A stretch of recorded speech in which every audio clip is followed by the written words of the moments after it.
distribution of contributions. That's the thought. I think even with Wikipedia, if people don't realize it, they might think, oh, it's just created by, I don't know, maybe even 1 million people or more that are putting in an equal contribution that ends up being what Wikipedia is. But when you really break down the statistics of their content creation, you'll find that the bulk of their content is created by a very small percentage of people. And then there's I would say maybe 5% or so. And then the rest of the 95% is only contributing a paragraph or a sentence or a spelling edit or a citation. But that's like, 1 million people doing that or so. I'm not good with the numbers here. But in the same sense, the Zeitgeist movement operates in that way. You have people that are more visible in the movement because they have committed to a level of creating a lot of content and doing lectures and holding events and putting a lot of time into it, and we may know who those people are because of how much stuff they create and put out there. And then there's a lot of people that are unknown and people that have seen the movies and really they can get on board with the resource-based economy, but they may never join a chapter. But they're doing activism because they went and told someone at their office about a resource-based economy and suggested materials. So there is a small group of people that tend to do a lot, and I just think it's the nature of something of this magnitude that it does take up a lot of time. It does take a lot of courage. It takes sort of a unique personality to have visibility around it.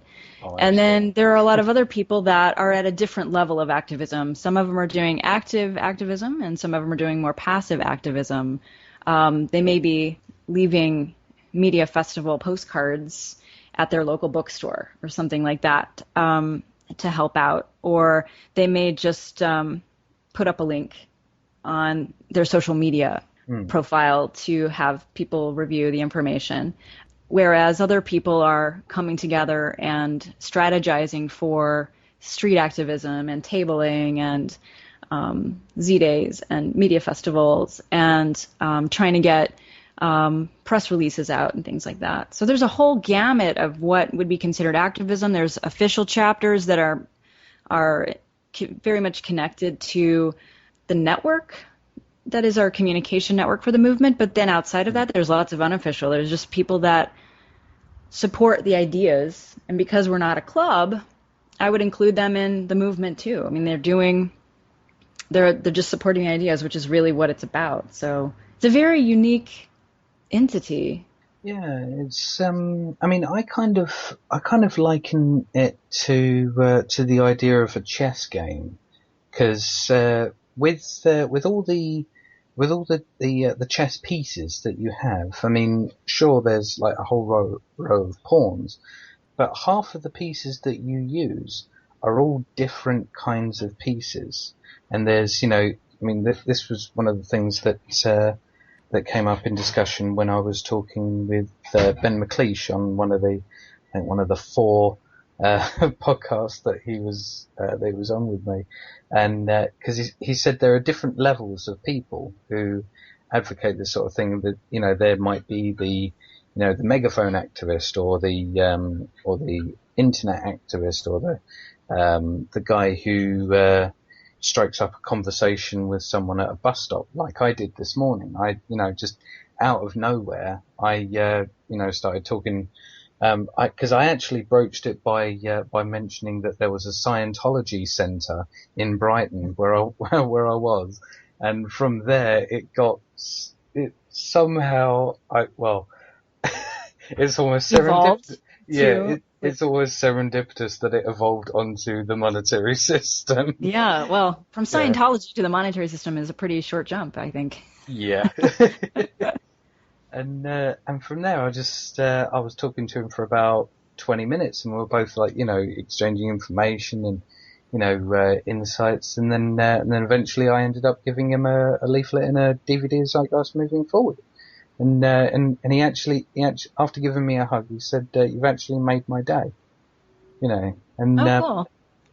and it's so cool that that kind of, a lot of people think that when they hear activism, some people have the kind of misconstrued notions that the media gives them, or they think it's just someone who shouts in the middle of a high street, forcing flyers into people's hands, or someone who screams at the top of their lungs at a protest, and you know Right.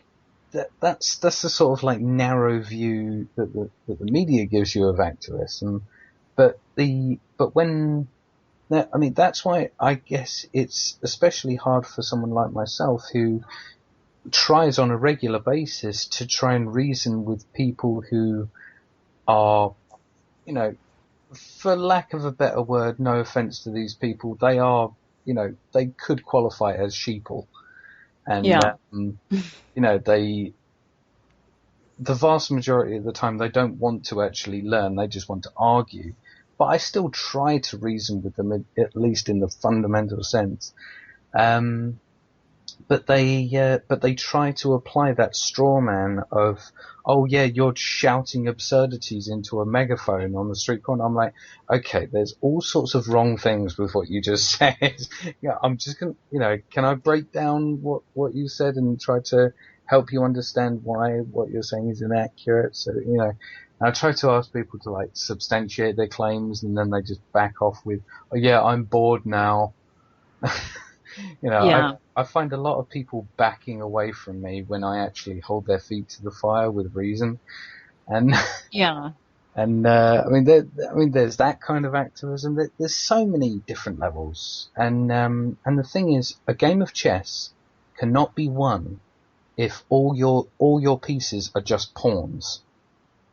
Well, either that or you have to be extremely talented at chess and have some sort of like, formula for formula for just the obliteration of your opponent. If you're just, uh, actually, I guess that would be a challenge to all the listeners. Okay, anyone who's listening, who you play, if anyone plays chess, see if you can get back to me with a good strategy of winning by just using pawns. There you go.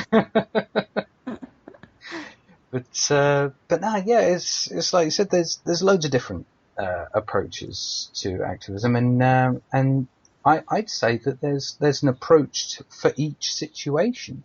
Now, I try to sort of shift from one approach to the other depending on the situation. Like, just engaging someone in an interesting and insightful conversation at a bus stop, and then, at the supermarket checkout, where there's something like 30 seconds while the shopping is being scanned through. So I basically ask them a sort of like a playful question, just to get their, even just to get the cogs of their mind working. Because I find one of the traps that I fell in initially, and I don't know whether you might have fell into this one as well, but I think this is also another thing that you brought up in your lecture, that instead of just trying to plant the seeds, I definitely initially, when I first came to this, I was trying to convince people,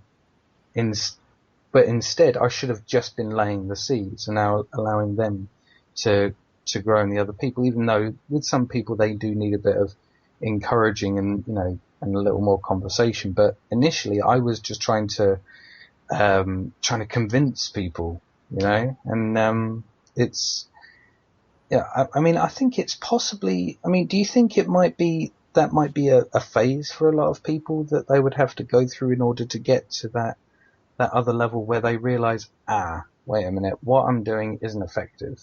I need to try I new. think what the phase is that it needs to affect them personally.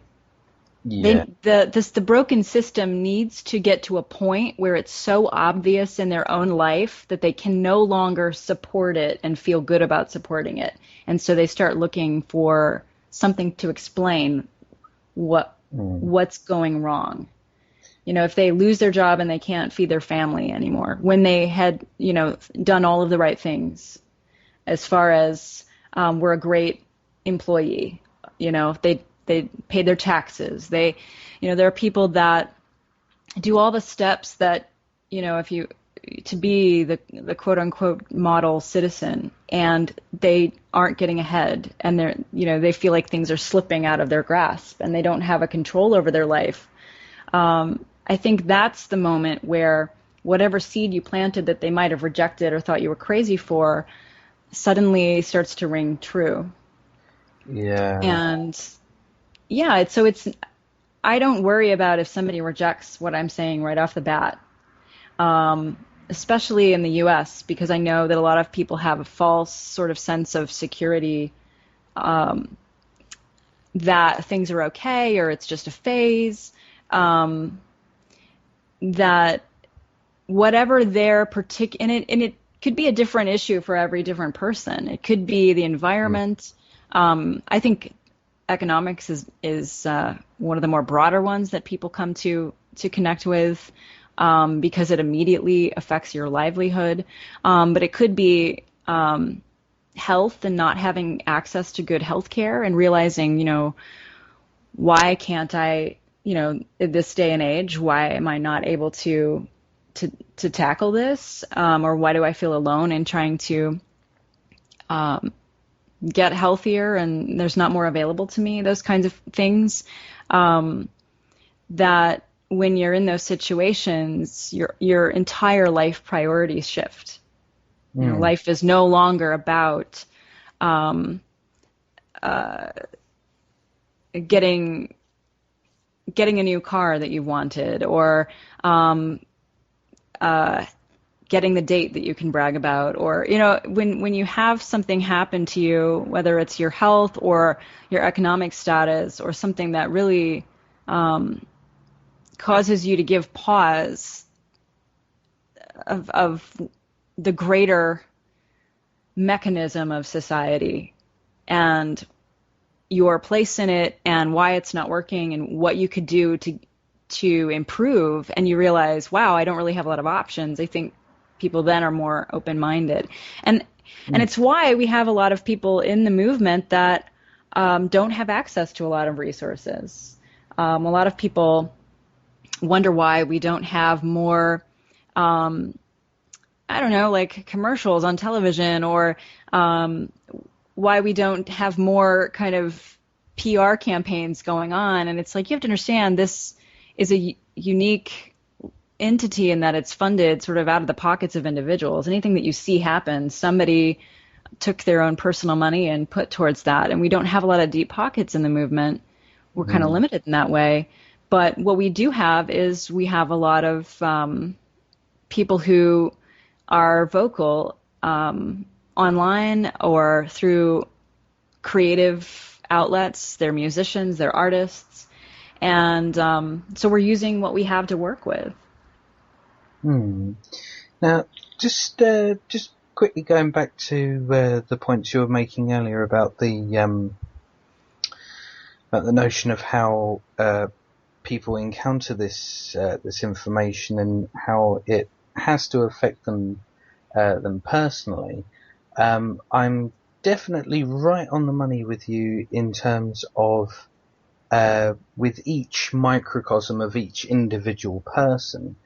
However, one of the things that I sometimes get disheartened by is when I start thinking about, okay, that's the individual. Like, obviously, if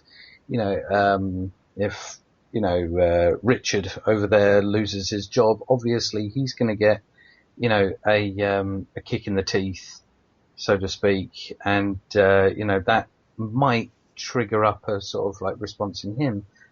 But one of the things that kind of disheartens me sometimes, and I've found difficulty sort of getting my head around it, is if you apply that on the macro scale. If you think about, what exactly would it have to take in order for the general public as a whole to reach that capitulation point?